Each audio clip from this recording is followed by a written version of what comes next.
Now that we've seen the array spread operator in action, I want to look at the other way we can use the spread operator. That is the object spread operator. And in my opinion, that's the more useful one. With the array spread operator, there are easy ways to not use it. For example, using concat. But with the object spread operator, there really is no great way to do what it does. So let's go ahead and play around with this. Now, in principle, it does the exact same thing. It's just the details that are different. The array spread operator allows us to create a new array, grabbing items from an existing one, and the exact same thing is true with the object spread operator. It allows us to define a new object while grabbing items from existing objects. So down below, we can mess around with that real quick by creating a const user and setting a couple properties on it. I'm going to set name equal to Jen, and I'll set age equal to 24. So we have this object, and now let's say we want to get a new object without changing user. So what are we going to do to get that done? We are first going to log it to the screen. So we'll console.log our empty object. Now let's say we want to add all of the properties from user on to this new object. Well, to get that done, we use ... to spread out user. So inside of the arrays, we spread out arrays. Inside of objects, we spread out objects. Now we're going to have a new object with two properties, name and age. The only problem is that if we go ahead and save the file, it's actually going to crash. So let's go ahead and do that. I save the file. Over here we get an error, syntax error, unexpected token, and it's pointing right towards our ... where we spread out user. Now, the array spread operator has made its way into mainstream. The object spread operator is on its way, but it's not quite there yet. So we are going to need to customize our Babel configuration in order to support this syntax. It's super useful. So we're going to go ahead and get that done. It'll just take a minute or two. The plugin that we're going to be using is going to find its way into Babel RC right alongside of transform class properties. We can find this plugin by Googling Babel object spread operator. Now we are looking for the plugin page. Right here we have that /docs plugins transform object rest spread. If we head over there, it's going to give us a little more information on the plugin, how we can install it and how we can set it up. Down below, we can see they are using the spread operator in an object just like we were using it, although ours failed. All we have to do is add this guy, which is quite a mouthful. It's pretty long. And then we just attach it to the plugins array. Step one is to actually install this. So I'm going to do that from the terminal. I can go ahead and shut down the previous dev server build and use yarn add to add it. Now remember, that's quite the mouthful. It is Babel-plugin-transform-object-rest-spread. Go ahead and double check the spelling there. There is quite a few words, and we're going to be installing the most recent version, that is 6.23.0. Now we can go ahead and add this. That is going to install the dependency, and all we need to do is list it over here in the plugins array. Right after transform class properties, I'm going to add the new one in, and remember we can leave off the Babel plugin prefix. So all we need to type is transform -object -rest-spread.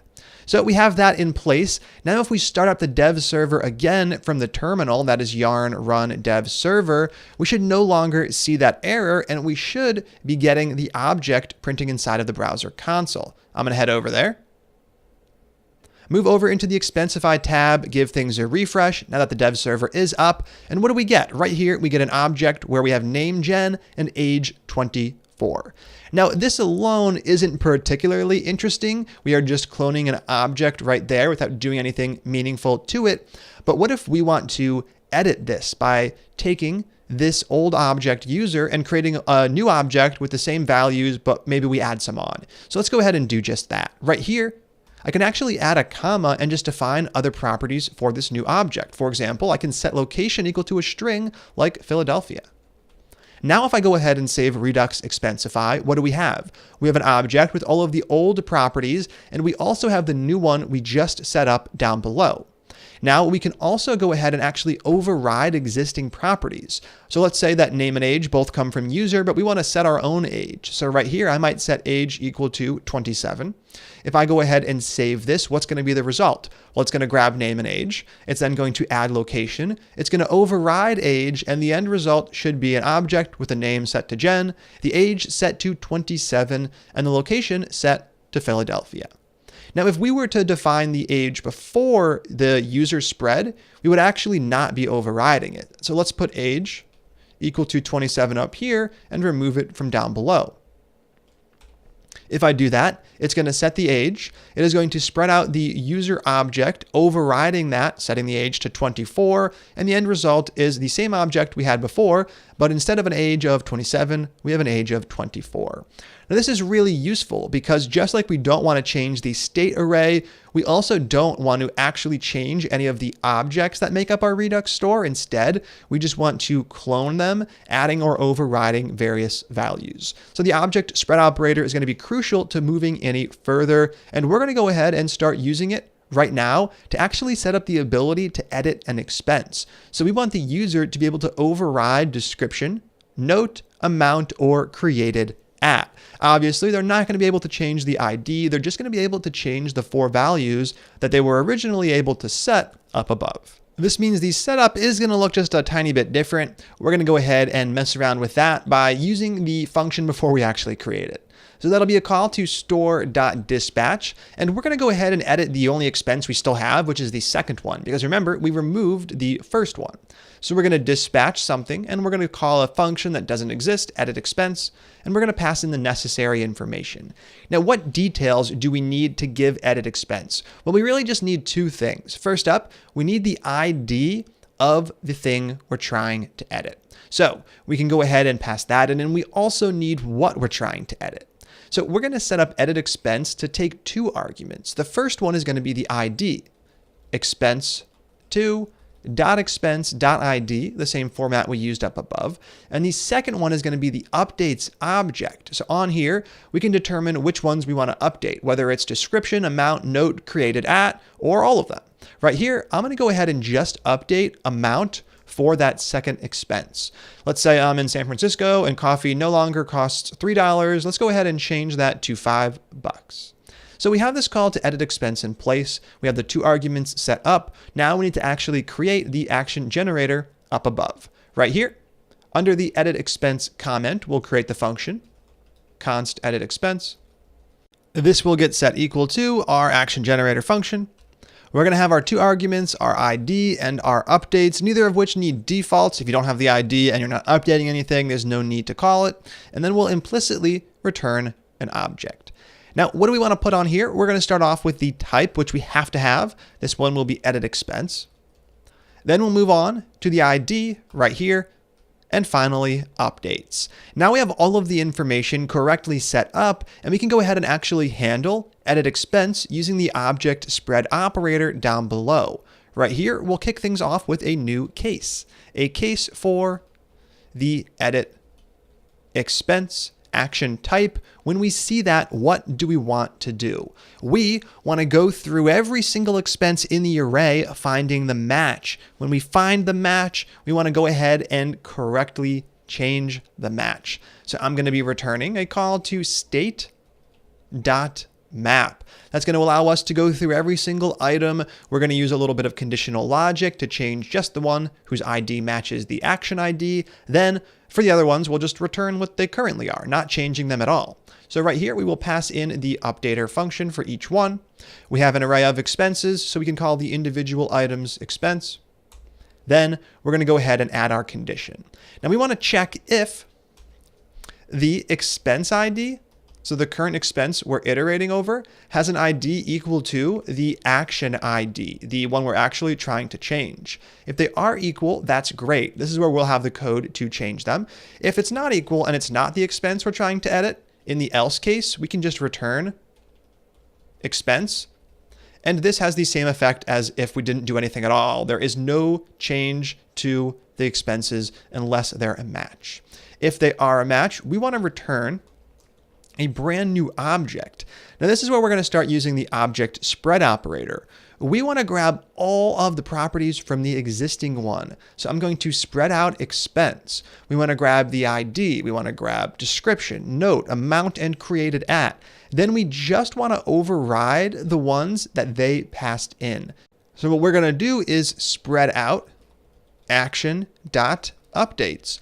So this is saying, hey, I want to return a new object, changing this expense. I want to grab all of its existing properties. I want to override any of the ones that were passed down, and that's going to be the new value for that expense. If we go ahead and save Redux Expensify, we're actually going to be able to see this in action. So right here, we have the state from before we change it. If I dive in, we have coffee with a price of 300. If I go into the final one that printed, we're going to have the modified expense. Right here, we have coffee, we have the amount of 500. So by using the object spread operator, we have a really simple way to create that new object from an existing one and from a set of updates. Now that we have this in place, we're actually all done with the expenses reducer, and I want to start focusing on the filters reducer, which we actually haven't touched. Your job for this video is going to be to set up the reducer code and the action generator necessary to allow the user to change the text value. So as always, I will give you the call down below, and it'll be your job to actually make it work. So right here, I'm going to set up another store.dispatch call. I'm going to call a function that does not yet exist. This one can be called setTextFilter, and we're going to go ahead and call it passing in the text filter. So I might pass in either no value to clear it out, setting it equal to an empty string, or I might pass in a string value. And in this case, let's say I search for rent, returning just the expenses who have rent somewhere in either the description or note fields. I'm then going to go ahead and put a semicolon at the end, and there we have it. After I run this, I should see that under the filters object, text has now a value of rent. And if I go ahead and copy this line and paste it down below, removing the input, I should see that the text value is back to an empty string. So it's going to be your job to actually make these work. You're going to be using the object spread operator in the reducer. You are going to have a case set up. You're going to spread out the state object, and then you're just going to override the one text property. Take as much time as you need to get that done. Test your work, and when you are done, you can go ahead and click play. How'd that one go? I'm going to go ahead and kick off this process by setting up setTextFilter. That's going to be up above, right under the comment for that one. Right here, a const setTextFilter. It is going to take in the text value. If none is provided, we will set it equal to an empty string. Then we are going to implicitly return an object. Now, what do we want to put on the action object? Well, first off, we do need the type, so I'll set that up, a type equal to setTextFilter. And we also need to add on the text value. I'm just going to toss that on right here, setting text equal to the text variable. Now that we have setTextFilter in place, all we need to do is add a case for this in the filters reducer. We don't have to mention this anywhere in the expenses reducer because the expenses reducer's data isn't going to change if the text filter changes. So we're going to add a case for that down below. Right here, you needed to add a case looking for setTextFilter. When you saw that, what did you want to do? You wanted to return a new object. Remember, we don't want to change the existing one. So we're going to return a new object. We're going to grab all of the values from the current filter object. So I'm going to spread out state. Then we're going to override text by setting text equal to action.text. And there we have it. We have everything in place. And if I save the Redux Expensify application, we should be able to check this out. So if I go back 3 items, filters, text should be nothing. I then go ahead and set it equal to something. So right here, I should see that something. And I am indeed seeing a text value of rent. Finally, I wrap things up by clearing the text value. And if I open up the filters object, what do I get? I get a text value of nothing. So now we have the ability to change the text value for our filtering. And we're able to do that via the object spread operator. It's a super handy tool that allows us to create new objects from existing ones, and we're going to be using it extensively throughout the course, not just in our reducers. I'm excited to continue on adding the other cases for this reducer that is coming up next, so stay tuned and I'll see you then.